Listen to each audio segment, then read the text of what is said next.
This is how you block print with linoleum. The materials that you're going to need are pencils, HB and 6B, a carving tool, a brayer, a spoon, a baren, a spatula, and linoleum. You're going to need paper, a Sharpie, and water-based ink. First, you need to create your drawing. Create a drawing by using a pencil. Draw something that has bold lines. Enjoy yourself. The more details you put, the more you'll have to carve.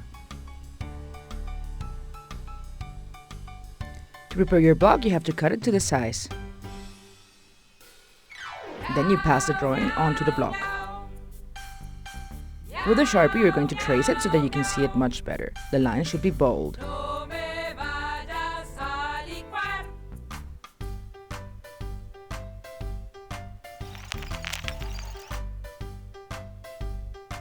Now we can begin carving. These are the nibs or the gouges. They have different lengths. You carve the areas that you want to be white. For example, here we're cutting an O and a K. Be careful with your hands. We love your hands. You start carving away. This is a process that can take a little time. You first begin by going around your drawing with the smallest of the gouges. You take away all of the corners and the borders of all of the details that you have done. Be mindful that this might take some time and you're going to need to work on your patience. The small gouges is going to allow you to create all of the little details that you need. Always use a gouge towards the outside of your body so that you protect your body against cuts. Carve away all of the areas that you want to be white. For this, you can use a larger gouge.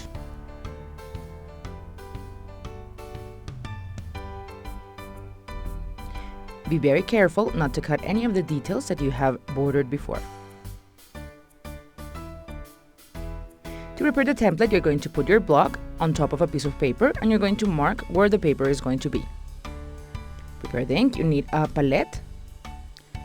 Put your ink with a spatula on the palette and with a brayer, roll it in. With the brayer, try putting ink on all over the block. It is important that you do this thoroughly. For printing, you align the two papers and you apply pressure. This time we're doing it with a baren. Here, for example, there wasn't enough pressure for the printing. There are other alternatives, as for example, you can use a spoon to create pressure for your printing.